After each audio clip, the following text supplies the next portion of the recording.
Hi friends, Jesus with us ಚಾನೆಲ್ಗೆ ನಿಮಗೆ ಮತ್ತೆ ಸ್ವಾಗತ. ದಯವಿಟ್ಟು ವಿಡಿಯೋವನ್ನು ಸ್ಕಿಪ್ ಮಾಡದೆ ಪೂರ್ತಿ ನೋಡಿ ದೇವರ ವಾಕ್ಯವನ್ನು ಸಂಪೂರ್ಣ ತಿಳಿಯುವಿರಿ. ನೀವು ಫಸ್ಟ್ ಟೈಮ್ ನಮ್ಮ ಚಾನೆಲ್ಗೆ ಬಂದಿದ್ದಾರೆ, ದಯವಿಟ್ಟು ಸಬ್ಸ್ಕ್ರೈಬ್ ಮಾಡಿ. ವಿಡಿಯೋವನ್ನು ಲೈಕ್ ಮಾಡಿ, ವಿಡಿಯೋವನ್ನು ನಿಮ್ಮ ಸ್ನೇಹಿತರಿಗೆ ಶೇರ್ ಮಾಡಿ. ನಿಮ್ಮಿಂದ ನಮಗೆ ಹೊಸ ವಿಡಿಯೋ ಮಾಡಲು ಸ್ಫೂರ್ತಿ ಸಿಗುತ್ತದೆ.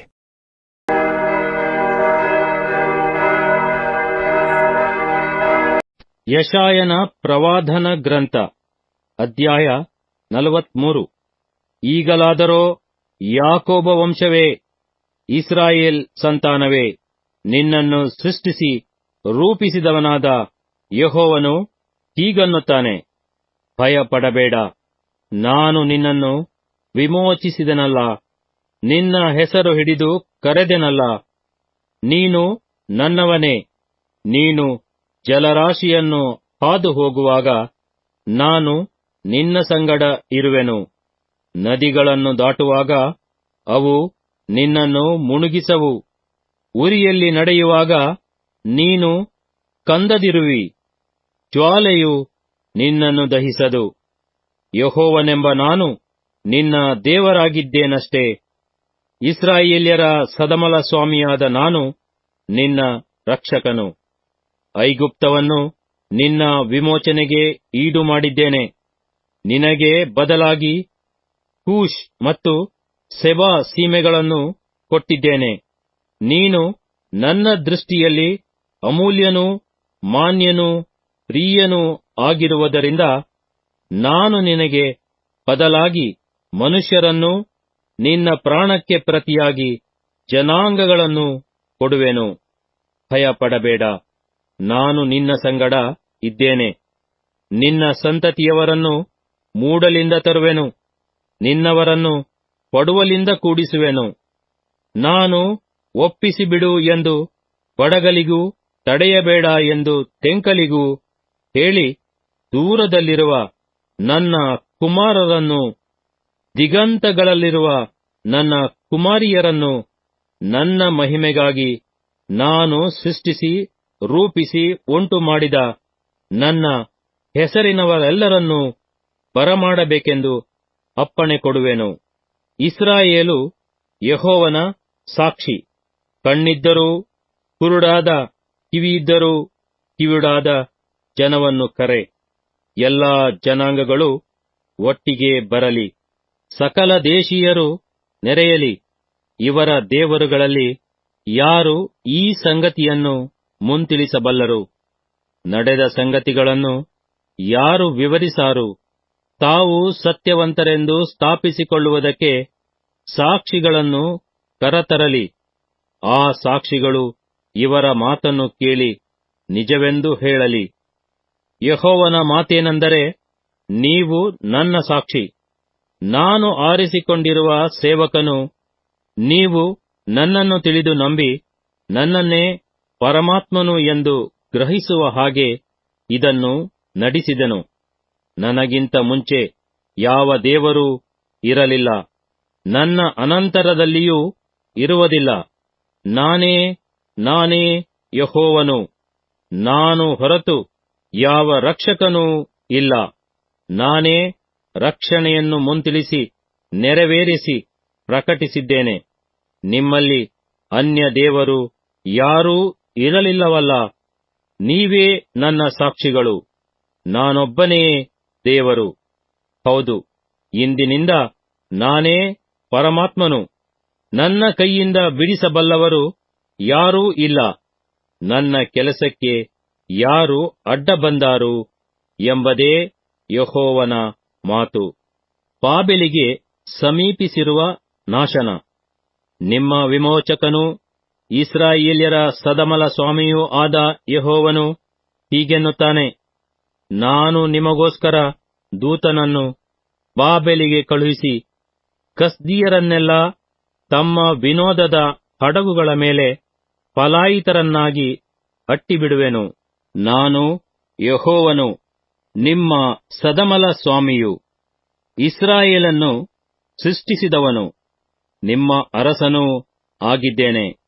ಯಾವನು ಸಮುದ್ರದಲ್ಲಿ ದಾರಿ ಮಾಡಿ ಜಲಪ್ರವಾಹಗಳಲ್ಲಿ ಮಾರ್ಗವನ್ನು ಏರ್ಪಡಿಸಿದನೋ, ಯಾವನು ಅಶ್ವರಥ ಭಟ ಸೈನ್ಯಗಳನ್ನು ಹೊರಡಿಸಿ ಅವು ಬಿದ್ದು ಏಳಲಾರದಂತೆಯೂ ದೀಪದೋಪಾದಿಯಲ್ಲಿ ನಂದಿ ಆರಿ ಹೋಗುವಂತೆಯೂ ಮಾಡಿದನೋ, ಆ ಯೆಹೋವನು ಹೀಗೆನ್ನುತ್ತಾನೆ, ಹಳೆ ಸಂಗತಿಗಳನ್ನು ಜ್ಞಾಪಕಕ್ಕೆ ತಂದುಕೊಳ್ಳಬೇಡಿರಿ, ಪುರಾತನ ಕಾರ್ಯಗಳನ್ನು ಮರೆತುಬಿಡಿ. ಇಗೋ, ಹೊಸ ಕಾರ್ಯವನ್ನು ಮಾಡುವೆನು, ಈಗ ತಲೆದೋರುತ್ತಲಿದೆ, ನಿಮಗೆ ಕಾಣುವುದಿಲ್ಲವೋ? ನಾನು ಅರಣ್ಯದಲ್ಲಿ ಮಾರ್ಗವನ್ನು ಏರ್ಪಡಿಸಿ ಅಡವಿಯಲ್ಲಿ ನದಿಗಳನ್ನು ಹರಿಸುವೆನು. ನನ್ನ ಸ್ತೋತ್ರವನ್ನು ಪ್ರಚಾರಪಡಿಸಲಿ ಎಂದು ನಾನು ಸೃಷ್ಟಿಸಿಕೊಂಡ ಆಪ್ತಜನರ ಜಲಪಾನಕ್ಕಾಗಿ ನಾನು ಅರಣ್ಯದಲ್ಲಿ ನೀರನ್ನು ಒದಗಿಸಿ ಅಡವಿಯಲ್ಲಿ ನದಿಗಳನ್ನು ಹರಿಸುವವನಾದ ಕಾರಣ ನರಿ, ಉಷ್ಟ್ರಪಕ್ಷಿ ಮೊದಲಾದ ಕಾಡು ಮೃಗಗಳು ನನ್ನನ್ನು ಘನಪಡಿಸುವವು. ಇಸ್ರಾಯೇಲಿನ ಉದಾಸೀನತೆ. ಯಾಕೋಬೇ, ನೀನಾದರೋ ನನ್ನನ್ನು ಪ್ರಾರ್ಥಿಸಲಿಲ್ಲ. ಇಸ್ರಾಯೇಲೇ, ನೀನು ನನ್ನ ವಿಷಯದಲ್ಲಿ ಬೇಸರಗೊಂಡಿದ್ದಿ. ನೀನು ನನಗೆ ಹೋಮಕ್ಕಾಗಿ ಕುರಿ ಮೇಕೆಗಳನ್ನು ತಂದು ಯಜ್ಞಗಳಿಂದ ನನ್ನನ್ನು ಘನಪಡಿಸಲಿಲ್ಲ. ನೈವೇದ್ಯಕ್ಕಾಗಿ ನಿನ್ನನ್ನು ನಾನು ತೊಂದರೆಪಡಿಸಲಿಲ್ಲ. ಧೂಪಕ್ಕಾಗಿ ನಿನ್ನನ್ನು ಬೇಸರಗೊಳಿಸಲಿಲ್ಲ. ನೀನು ನನಗೋಸ್ಕರ ಹಣ ಕೊಟ್ಟು ಬಜೆಯನ್ನು ತರಲಿಲ್ಲ. ಯಜ್ಞ ಪಶುಗಳ ವಪೆಯಿಂದ ನನ್ನನ್ನು ತೃಪ್ತಿಪಡಿಸಲಿಲ್ಲ. ಆದರೆ ನಿನ್ನ ಪಾಪಗಳಿಂದ ನನ್ನನ್ನು ನೀನು ತೊಂದರೆಪಡಿಸಿದ್ದಿ. ನಿನ್ನ ದೋಷಗಳಿಂದ ನನ್ನನ್ನು ಬೇಸರಗೊಳಿಸಿದ್ದಿ. ನಾನಾಗಿ ನಾನೇ ನನಗೋಸ್ಕರ ನಿನ್ನ ದ್ರೋಹಗಳನ್ನು ಅಳಿಸಿಬಿಡುತ್ತೇನೆ. ನಿನ್ನ ಪಾಪಗಳನ್ನು ನನ್ನ ನೆನಪಿನಲ್ಲಿಡೆನು. ನನಗೆ ಜ್ಞಾಪಕಪಡಿಸು, ನಾವಿಬ್ಬರೂ ವಾದಿಸುವ. ನಿನ್ನ ಸದ್ಧರ್ಮವು ಗೊತ್ತಾಗುವಂತೆ ನಿನ್ನ ನ್ಯಾಯವನ್ನು ತೋರ್ಪಡಿಸು. ನಿನ್ನ ಮೂಲಪಿತೃವು ಪಾಪಿಷ್ಠನು, ನಿನ್ನ ಮಧ್ಯಸ್ಥರು ನನಗೆ ದ್ರೋಹ ಮಾಡಿದವರು. ಆದ ಕಾರಣ ನಾನು ಪವಿತ್ರಾಲಯದ ಅಧಿಪತಿಗಳನ್ನು ಹೊಲಸಿಗೆ ತಂದು ಯಾಕೋಬನ್ನು ಶಾಪಕ್ಕೂ ಇಸ್ರಾಯೇಲನ್ನು ದೂಷಣೆಗೂ ಗುರಿಮಾಡಿದೆನು. ಯೆಶಾಯನ ಪ್ರವಾದನ ಗ್ರಂಥ, ಅಧ್ಯಾಯ 44. ಇಸ್ರಾಯೇಲಿನ ಮುಂದಿನ ವೃದ್ಧಿ. ನನ್ನ ಸೇವಕನಾದ ಯಾಕೋಬೇ, ನಾನು ಆದುಕೊಂಡ ಇಸ್ರಾಯೇಲೇ, ಈಗ ಕೇಳು. ನಿನ್ನನ್ನು ನಿರ್ಮಾಣ ಮಾಡಿ ಗರ್ಭದಿಂದಲೂ ರೂಪಿಸುತ್ತಾ ಬಂದು ನಿನಗೆ ಸಹಾಯ ಮಾಡುವವನಾದ ಯೆಹೋವನು ಹೀಗೆನ್ನುತ್ತಾನೆ, ನನ್ನ ಸೇವಕನಾದ ಯಾಕೋಬೇ, ನಾನು ಆದುಕೊಂಡ ಯಶುರೂನೇ, ಭಯಪಡಬೇಡ. ಬತ್ತಿದ ಭೂಮಿಯಲ್ಲಿ ಮಳೆಗರೆದು ಒಣ ನೆಲದಲ್ಲಿ ಕಾಲುವೆಗಳನ್ನು ಹರಿಸುವೆನು. ನಿನ್ನ ಸಂತಾನದವರಲ್ಲಿ ನನ್ನ ಆತ್ಮವನ್ನು, ನಿನ್ನ ಸಂತತಿಯವರ ಮೇಲೆ ನನ್ನ ಆಶೀರ್ವಾದವನ್ನು ಸುರಿಸುವೆನು. ನೀರಿನ ಕಾಲುವೆಗಳ ಬಳಿಯಲ್ಲಿ ಹಸುರು ಹುಲ್ಲಿನ ನಡುವೆ ಬೆಳೆಯುವ ನೀರವಂಜಿಗಳಂತೆ ವೃದ್ಧಿಯಾಗುವರು. ಅನ್ಯಜನರಲ್ಲಿ ಒಬ್ಬನು ನಾನು ಯೆಹೋವನ ಭಕ್ತನು ಎಂದು ಹೇಳಿಕೊಳ್ಳುವನು, ಇನ್ನೊಬ್ಬನು ಯಾಕೋಬ್ಯನು ಎನಿಸಿಕೊಳ್ಳುವನು, ಮತ್ತೊಬ್ಬನು ತನ್ನ ಕೈಯ ಮೇಲೆ ಯೆಹೋವ ದಾಸನು ಎಂದು ಬರೆದುಕೊಂಡು ಇಸ್ರಾಯೇಲ್ಯನೆಂಬ ಬಿರುದನ್ನು ಧರಿಸಿಕೊಳ್ಳುವನು.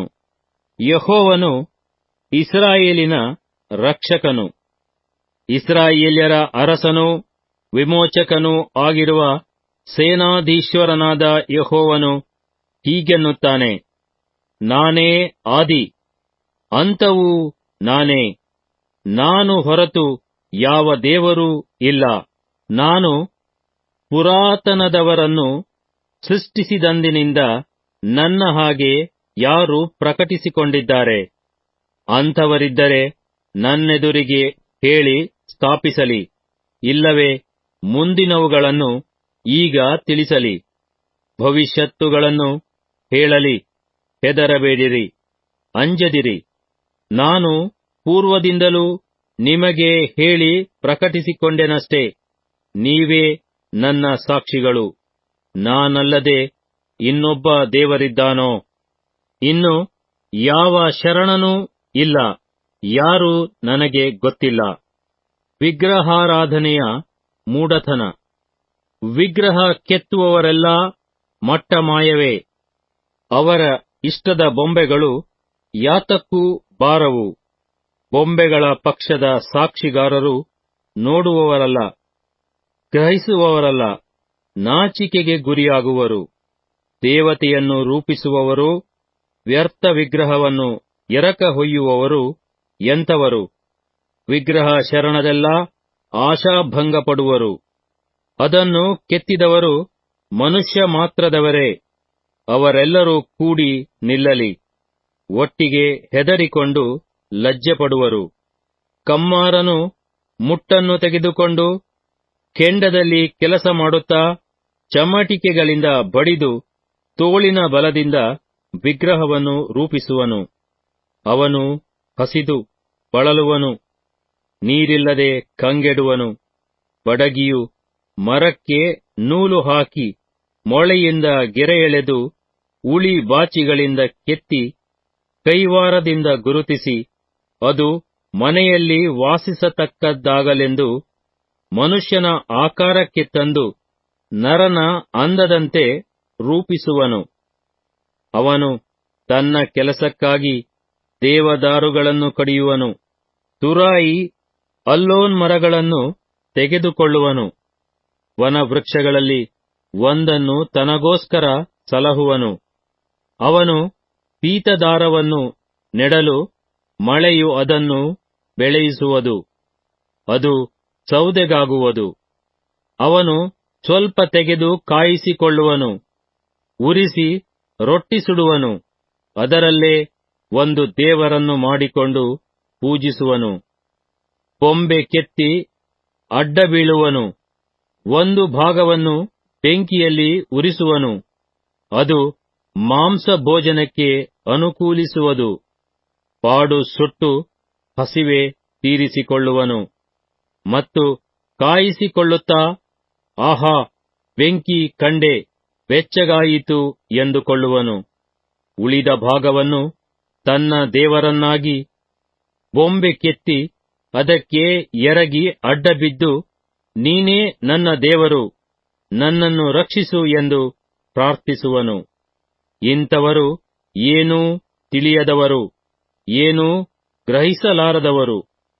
ಅವರ ಕಣ್ಣು ಕಾಣದಂತೆಯೂ ಹೃದಯ ಗ್ರಹಿಸದಂತೆಯೂ ಯೆಹೋವನು ಅಂಟು ಬಳಿದಿದ್ದಾನಲ್ಲ. ನಾನು ಒಂದು ಭಾಗವನ್ನು ಬೆಂಕಿಯಲ್ಲಿ ಉರಿಸಿದೆನು, ಹೌದು, ಅದರ ಕೆಂಡದಲ್ಲಿ ರೊಟ್ಟಿ ಮಾಡಿ ಮಾಂಸ ಸುಟ್ಟು ತಿಂದೆನಲ್ಲ. ಮಿಕ್ಕದ್ದನ್ನು ನಾನು ಬೊಂಬೆ ಮಾಡಲೋ, ಮರದ ತುಂಡಿಗೆ ಅಡ್ಡ ಬೀಳಬಹುದೋ ಅಂದುಕೊಳ್ಳುವಷ್ಟು ಜ್ಞಾನ ವಿವೇಕಗಳು ಯಾರಿಗೂ ಇಲ್ಲ. ಯಾರೂ ಇದನ್ನು ಮನಸ್ಸಿಗೆ ತಾರರು. ಅವನು ತಿನ್ನುವುದು ಬೂದಿಯೇ. ಮೋಸಕ್ಕೊಳಗಾದ ಹೃದಯವು ಅವನಿಗೆ ದಾರಿ ತಪ್ಪಿಸಿದ ಕಾರಣ ನನ್ನ ಕೈ ಸುಳ್ಳನ್ನು ಹಿಡಿದಿದೆಯಲ್ಲ ಎಂದುಕೊಳ್ಳಲೂ ಆಗದು, ತನ್ನನ್ನು ರಕ್ಷಿಸಿಕೊಳ್ಳಲೂ ಆಗದು. ಯಾಕೋಬೇ, ಇಸ್ರಾಯೇಲೇ, ಈ ವಿಷಯಗಳನ್ನು ಜ್ಞಾಪಕದಲ್ಲಿಟ್ಟುಕೋ. ನನ್ನ ಸೇವಕನಾಗಿದ್ದೀಯಲ್ಲವೇ? ಇಸ್ರಾಯೇಲೇ, ನಾನು ನಿನ್ನನ್ನು ನಿರ್ಮಿಸಿದೆನು, ನೀನು ನನ್ನ ಸೇವಕನು. ನಿನ್ನನ್ನು ಮರೆತುಬಿಡೆನು. ನಿನ್ನ ದ್ರೋಹಗಳನ್ನು ಮಂಜಿನಂತೆ ಪರಿಹರಿಸಿದ್ದೇನೆ, ನಿನ್ನ ಪಾಪಗಳನ್ನು ಮೋಡದಂತೆ ಹಾರಿಸಿದ್ದೇನೆ. ನಿನ್ನನ್ನು ವಿಮೋಚಿಸಿದ್ದೇನೆ. ನನ್ನ ಕಡೆಗೆ ತಿರುಗಿಕೋ. ಆಕಾಶವೇ, ಹರ್ಷಧ್ವನಿಗೈ. ಯೆಹೋವನು ತನ್ನ ಕಾರ್ಯವನ್ನು ನೆರವೇರಿಸಿದ್ದಾನೆ. ಭೂಮಿಯ ಅಧೋಭಾಗವೇ, ಆರ್ಭಟಿಸು.